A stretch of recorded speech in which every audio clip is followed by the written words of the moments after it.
नमस्कार साथियों, स्वागत है आप सभी का हमारे एक और नए इंपॉर्टेंट वीडियो में। तो साथियों, यदि आपकी उम्र भी 60 प्लस 70 प्लस या 75 प्लस है तो आप लोगों के लिए वीडियो बहुत ही इंपॉर्टेंट होने वाली है, क्योंकि आज की इस वीडियो के माध्यम से हम आपको बताने वाले हैं सीनियर सिटीजन्स को लेकर के एक बड़ी अपडेट के बारे में। यानी कि सरकार ने आप लोगों को 7 बड़े फायदे देने का ऐलान कर दिया है। कौन से वो 7 बड़े फायदे हैं जिसका आप सभी लोगों को लाभ मिलने वाला है, इस पूरी वीडियो में हम आपको जानकारी देने वाले हैं। उसके लिए वीडियो पर आपको एंड तक बने रहना होगा, तभी आपको पूरी जानकारी समझ में आएगी क्या बेनिफिट्स आपको मिल रहे हैं, कौन से 7 बड़े फायदों का आप लोग लाभ ले सकते हैं। तो वीडियो को स्किप मत कीजिएगा, वीडियो पर एंड तक बने रहिएगा। और साथ ही अगर चैनल पर पहली बार आए तो चैनल को सब्सक्राइब जरूर कर लीजिएगा, क्योंकि इस तरह की इंपॉर्टेंट अपडेट लगातार इस चैनल पर आती रहती है। पहले बात कर लें तो जैसा कि आप लोग देख पा रहे होंगे, ब्रेकिंग न्यूज़ निकल कर आ रही है, सीनियर सिटीजन्स की बल्ले बल्ले, सरकार दे रही है ये 7 बड़े फायदे।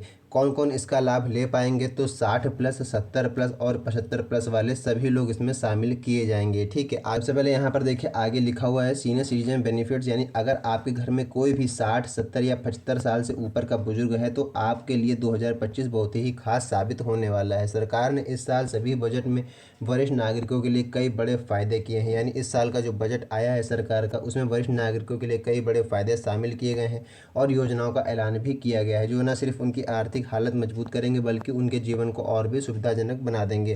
इन योजनाओं में टैक्स छूट से लेकर पेंशन, बैंकिंग सुविधाएं लेकर मेडिकल सुविधाएं और यात्रा में छूट भी शामिल की गई है। ठीक, सबसे पहले बड़ी राहत के बारे में बात करेंगे। जो आप लोगों को टैक्स में बड़ी राहत दी गई, यानी जितने भी वरिष्ठ नागरिक हैं उन सभी को टैक्स में बड़ी राहत दी गई। 2025 के बजट में सबसे बड़ी राहत टैक्स को लेकर के दी गई है। अब 60 से 80 साल की उम्र के लोगों को 12 लाख रुपए तक की सालाना आमदनी पर कोई भी टैक्स नहीं देना पड़ेगा। वहीं अगर कोई भी बुजुर्ग 75 साल के ऊपर है तो उसकी आय सिर्फ पेंशन और बैंक ब्याज तक सीमित रहने वाली है, तो उसे इनकम टैक्स यानी कि रिटर्न, जिसको आप लोग कहते हैं ITR, फाइल भरने से छूट मिल गई है। साथ ही बैंक ब्याज पर TDS की लिमिट को 50,000 से बढ़ा करके 1 लाख कर दिया गया। यानी बैंक पर जो आपका TDS की लिमिट थी उसको 50,000 से बढ़ा करके अब 1 लाख कर दिया गया है, तो उसमें भी आप लोगों को काफ़ी राहत दी गई है। किराए की आमदनी पर TDS की सीमा को अब 6 लाख रुपए तक पहुंच गई है।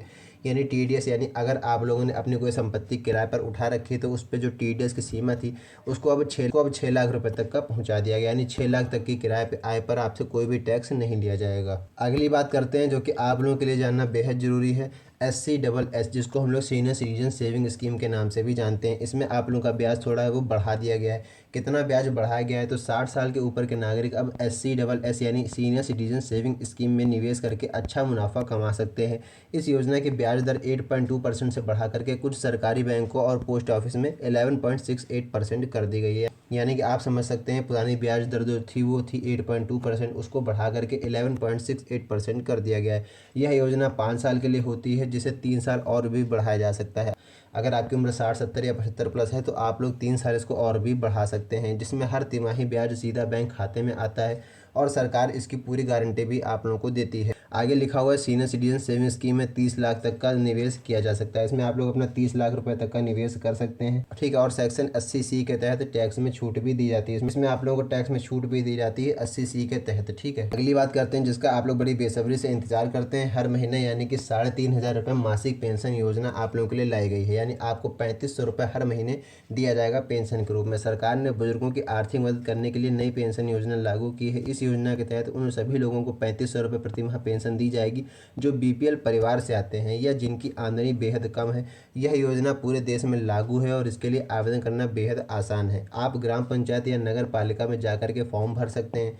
जरूरी दस्तावेजों में आधार कार्ड, उम्र और आय का प्रमाण, बैंक पासबुक और BPL कार्ड इसमें शामिल किए गए हैं। ये सारी आपको जरूरी दस्तावेज के रूप में चाहिए होंगे। आगे बात करें जो कि आप लोगों के लिए सबसे बड़ी फायदे की बात है, मेडिकल सुविधाओं में बड़ा फायदा आप लोगों को दिया जा रहा है। यानी स्वास्थ्य को लेकर के भी सरकार ने बड़े कदम उठाए। अब आप लोग जानते हैं इस उम्र में आप लोगों को स्वास्थ्य का सबसे बड़ा लाभ चाहिए होता है।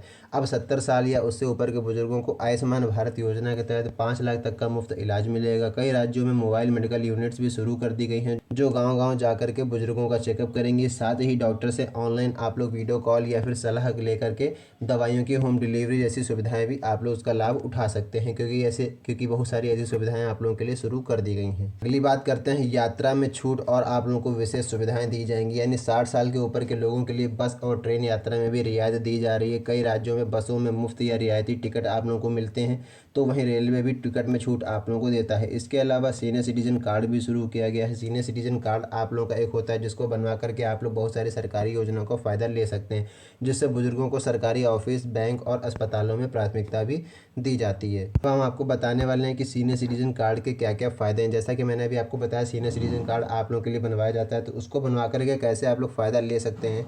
तो सरकार ने सीनियर सिटीजन कार्ड की सुविधा भी शुरू कर दी है, जिससे बुजुर्गों को सभी सरकारी योजनाओं, अस्पतालों और बैंकों में यात्रा में प्राथमिकता मिलेगी। यह कार्ड बनवाने के लिए आप ऑनलाइन आवेदन कर सकते हैं या नज़दीकी सरकारी दफ्तर में जाकर के फॉर्म को भर सकते हैं। सर, आप लोग इसका आवेदन कैसे करेंगे, किस प्रकार से आप लोग कार्ड को बनवा सकते हैं। तो SCSS यानी सीनियर सिटीजन सेविंग स्कीम में निवेश के लिए आपको नज़दीकी पोस्ट ऑफिस या बैंक में जाकर के फॉर्म भरना होगा और जरूरी दस्तावेज आपको अपने जमा करने हैं। अब बात करें तो पेंशन योजना के लिए ग्राम पंचायत या नगर पालिका में आप लोगों को आवेदन करना होगा। और अगर आपको सीनियर सिटीजन कार्ड बनवाना है तो उसके लिए आपको सीनियर सिटीजन कार्ड के ऑनलाइन पोर्टल या फिर सरकारी दफ्तर में संपर्क करना होगा। मेडिकल योजनाओं के लिए सरकारी अस्पताल या फिर हेल्थ सेंटर में आप लोग जानकारी ले सकते हैं। ये बात बताते हैं आपको कि सीनियर सिटीजन्स के लिए जरूरी बातें यानी वरिष्ठ नागरिकों के लिए ऐसी कौन सी जरूरी बातें जिसका आप लोगों को विशेष रूप से ध्यान रखना है। हर योजना के लिए आधार और पैन कार्ड जरूरी होता है। दस्तावेज पूरे और आपके सही होने चाहिए। समय समय पर सरकारी वेबसाइट या नज़दीकी दफ्तर से आपको जानकारी लेते रहना होगा।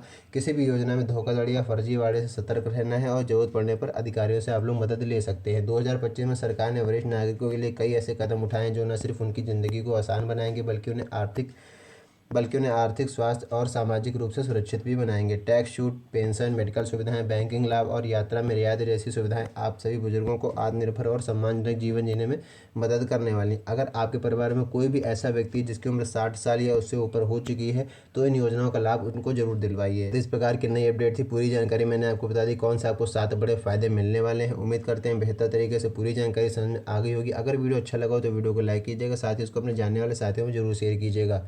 तो बस आज की इस वीडियो में इतना ही। मिलते हैं नई वीडियो में नेक्स्ट टॉपिक के साथ। तब तक के लिए धन्यवाद।